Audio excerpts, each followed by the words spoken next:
కానరాని దేశం పోయి కన్నోళ్లకు దూరమైనోళ్ళ బాధ చిన్నగుండది. అట్లా పోయినోళ్ళు అసలే రాకుంటైతే ఎట్లుంటది? బంధుబాలుగాన్ని కలిసే ఛాన్స్ లేదన్నప్పుడు ఎట్లుంటది? హాగు అట్లా మలేషియాకు పోయి పోలీసులు అరెస్ట్ చేస్తే జైలుకు పోయినోళ్ళను కేటీఆర్ అయినోళ్ళ దగ్గరికి చేర్చిండు. అప్పుడు వాళ్ళ బాధ చూడుండ్రి ఎట్లున్నదో.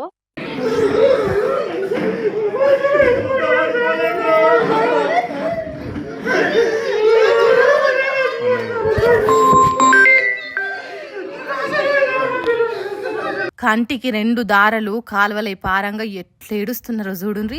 ఎక్కడనో 7 సంద్రాల అవతలున్న మలేషియా జైలు ఉన్నోళ్ళు బంధుబాల్గంలో కలిసే వరకు దుఃఖం ఆగలేదు. ఎందుకు ఇంతగానం ఏడుస్తున్నారో, మలేషియాకు పోయిన వీళ్లకు ఏమైందో, జైలుకు పోయినోళ్ళు ఎట్లా బయటికి వచ్చిండ్రో ఇగో ఈ అన్న చెప్తున్నాడు ఇనుండ్రి. నా పేరు గురియల్ శంకర్, లింగాపూర్ కడే మండల్.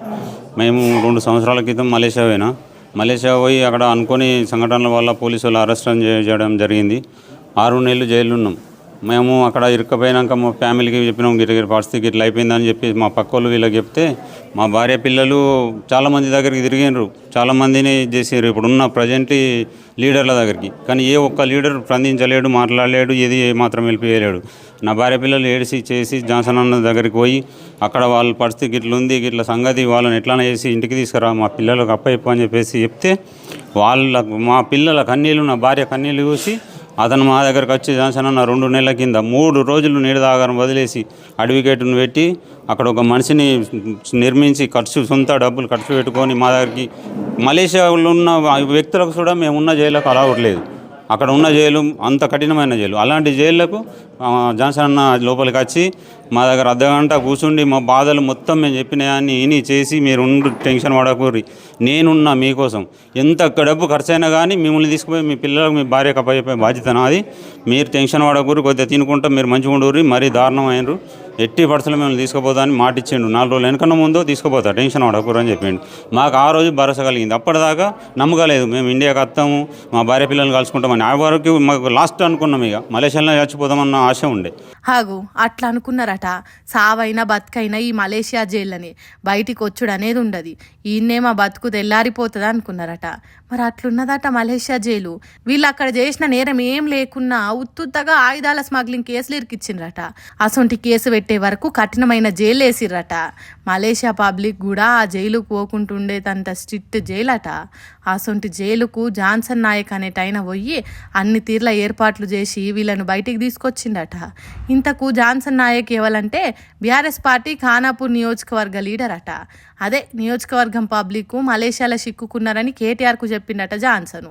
దానికి కేటీఆర్ ఎంత ఖర్చు అయినా మంచిది, వాళ్ళను ఇడిపించి ఇండియాకు తీసుకురావాలని చెప్పి ఎన్నుకుండి అన్ని తీర్లా ఆసరైండట. అందుకే మేము బయటికి రాగలిగినాం అని చెప్తున్నారు.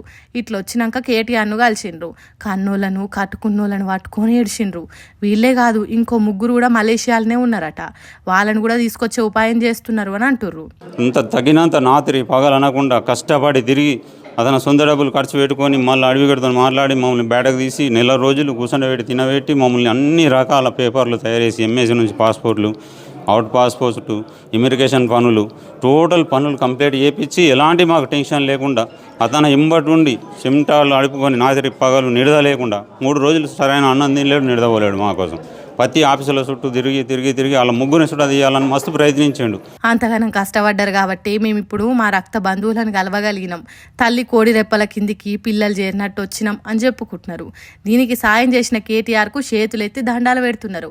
చూడుండ్రి కేటీఆర్ ఎంత జాలి గుణం కలిగినోడో. అధికారంలో ఉన్నా లేకున్నా తెలంగాణ పబ్లిక్కు ఎక్కడ ఏమైనా నేనున్నా మీకు అన్నట్టు చేస్తున్నాడు. ఇసొంటి లీడర్ తెలంగాణలుండు మన అదృష్టం అన్నట్టు చెప్తున్నారు ఈ ముచ్చట తెలిసిన పబ్లిక్. తెలంగాణలో చూడాల్సిన జాగాలు మొత్తం తిరుగుతున్న ప్రపంచ అందగత్తలు ఒక్కో జాగకు పోయి ఆశ్చర్యంలో మునిగి తేలుతున్నారు. ఇంత అందమైన ప్రదేశాలు భారతదేశంలో ఉన్న తెలంగాణలో ఉన్నాయా అన్నట్టు పరిశాన్ అవుతున్నారు. అట్లా మురిసిపోతున్న బామలు సరూర్ నగర్ విక్టోరియా హోమ్ ను కూడా చూసేటానికి పోయినరు. మరి అక్కడ ఎట్లున్నది, వాళ్ళ మురిపం అనేది చూడాలి కదా. చలో విక్టోరియా హోమ్. మిస్ వరల్డ్ బామలు తెలంగాణలో అన్ని చూడాల్సిన జాగలకు మిస్ కాకుండా తిరిగి చూస్తున్నారు. సరూర్ నగర్లో ఉన్న విక్టోరియా హోమ్కు బస్సు ఎక్కి సర్రున పోయినరు. అట్లా పోయినోళ్లకు మెడల దండలేసి ఘనంగా స్వాగతం పలికిండ్రు విక్టోరియా హోమ్ వాళ్ళు. తర్వాత ముద్దుగుమ్మల అక్కడ హాస్టళ్లల్లుండి చదువుకునే పిల్లలతోని మాటలు కలిపి మాట్లాడిండ్రు. 107 దేశాల నుంచి వచ్చిన బామలు పిల్లలకు అక్కరకొచ్చే ముచ్చట్లు చెప్పిండ్రు మైకుల. తర్వాత చాలాసేపు పిల్లలతో మాట్లాడిండ్రు. వాళ్ళకి అక్కరకొచ్చే బహుమతులు ఇచ్చిండ్రు. లైబ్రరీలల్లో పుస్తకాలు, బట్టలు, పెట్టెలు, ఆడుకునే వస్తువులు ఇచ్చిండ్రు. తర్వాత ఫోటోలు దిగిండ్రు. ఆఖరికి చదువుకునే పిల్లలు పెట్టిన ఆటపాట కార్యంలో డాన్సులు వేసిండ్రు అందమైన బామలు. కంప్యూటర్ ల్యాబులు ప్రారంభం చేసుడు, కంటెస్టెంట్లు పిల్లలతోని మాట్లాడు, పుస్తకాల ఇల్వ చెప్పుడు, ఇక్కడున్న పద్ధతులు, వాళ్ళకిచ్చిన మర్యాదలు మస్తు నచ్చినాయని చెప్పుకొచ్చిండ్రు ప్రపంచ ముద్దుగుమ్మలు.